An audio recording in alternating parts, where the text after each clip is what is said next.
when Donald Trump was falling all over himself to explain when he stopped being friends with Jeffrey Epstein. An acknowledgement, by the way, that they were friends. Let's see if we can establish a timeline for this, for both Trump's explanation and Epstein's explanation of what happened.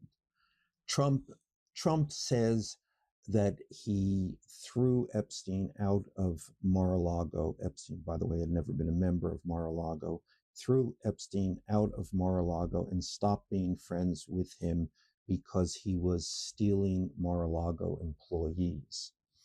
Someone, a member of the press, asked him, did he mean Virginia Giuffre, or then she was then Virginia Roberts, who became one of Epstein's accusers? And Trump said yes, immediately latched onto that. But in fact, Epstein hired Virginia Roberts Giuffre in 2000. I wouldn't talk to Jeffrey Epstein. I wouldn't talk because he did something that was inappropriate.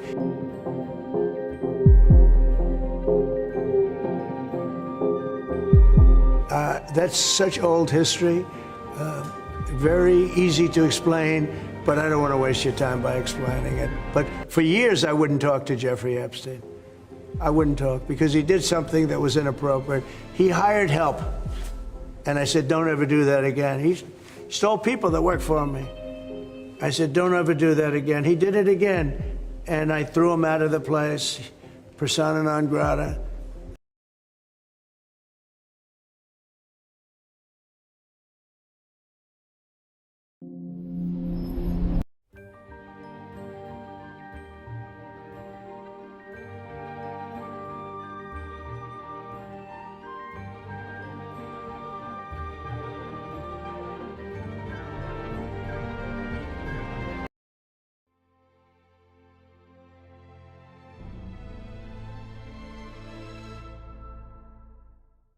And we can chart a continued friendship between these two men in plain manifests, photographs, phone calls, and in fact, a picture of Epstein at Trump's wedding to Melania in 2005.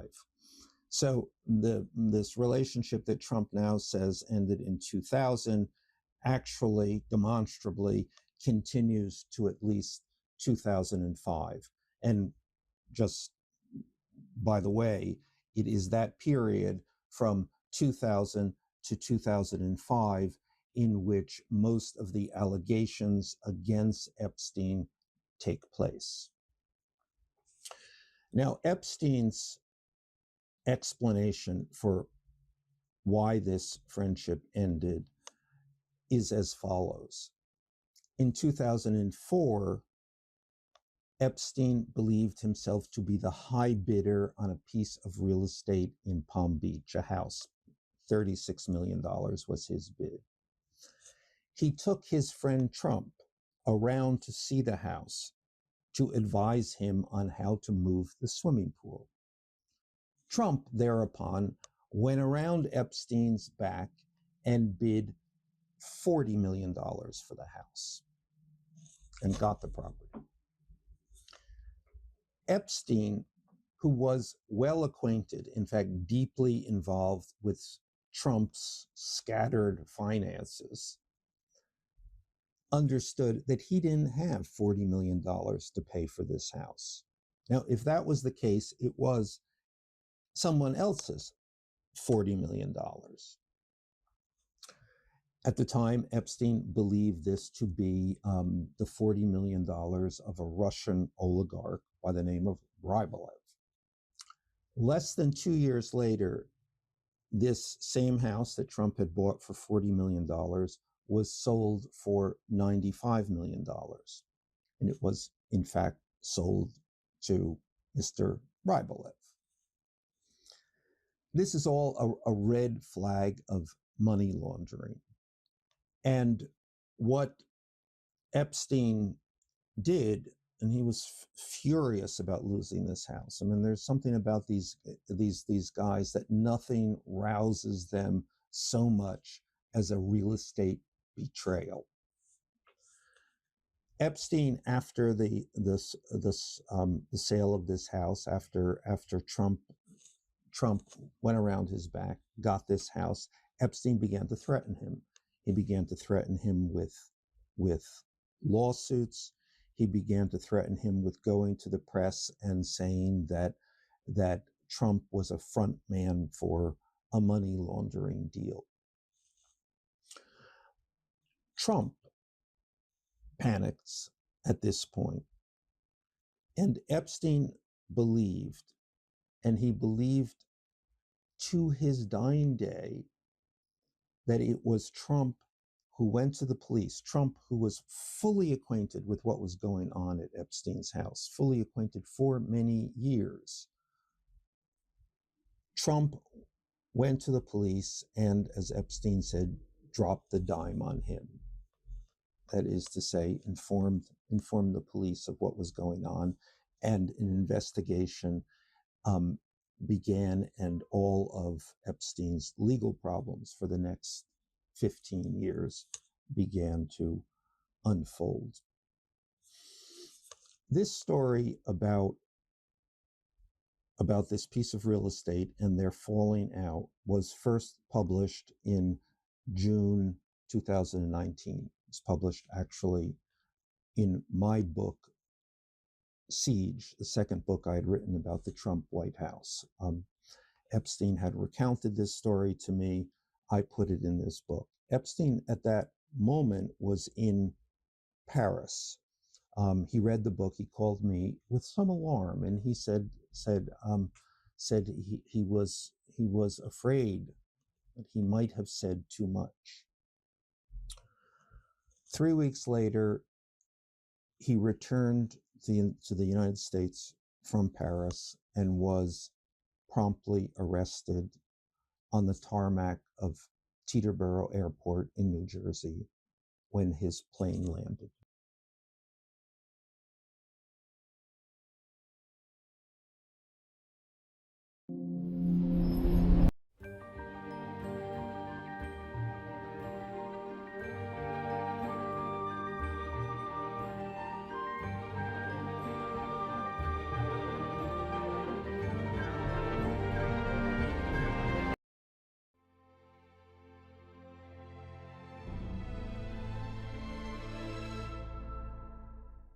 People that the list of clients that went to the island has not been made public. Yeah, it's very interesting, isn't it? Probably will be, by the way. Probably. So if you're able to, you'll be... Yeah, I'd certainly take a look at it. Seriously, we need to release the Epstein list. That is an important thing. And God bless America. Thank you very much. But months after winning, Republicans knew Jeffrey Epstein really know about the relationship between the two men. Are you still talking about Jeffrey Epstein? This guy's been talked about for years. According to Donald Trump himself, he knew Jeffrey Epstein since the late 80s. And in 1992, they were filmed at a party at Mar-a-Lago dancing with cheerleaders, with Trump pointing out attractive women to Epstein. The following year, Jeffrey Epstein attended Donald Trump's wedding with his second wife, Marla Maples. Flight logs show Donald Trump flew on Jeffrey Epstein's private jet at least 7 times in the 90s, 4 in 93 and once each in 1994, 95 and 97. Throughout the late 90s and early 2000s, Donald Trump and Jeffrey Epstein were photographed together a number of times, sometimes with their partners Melania Trump and Ghislaine Maxwell.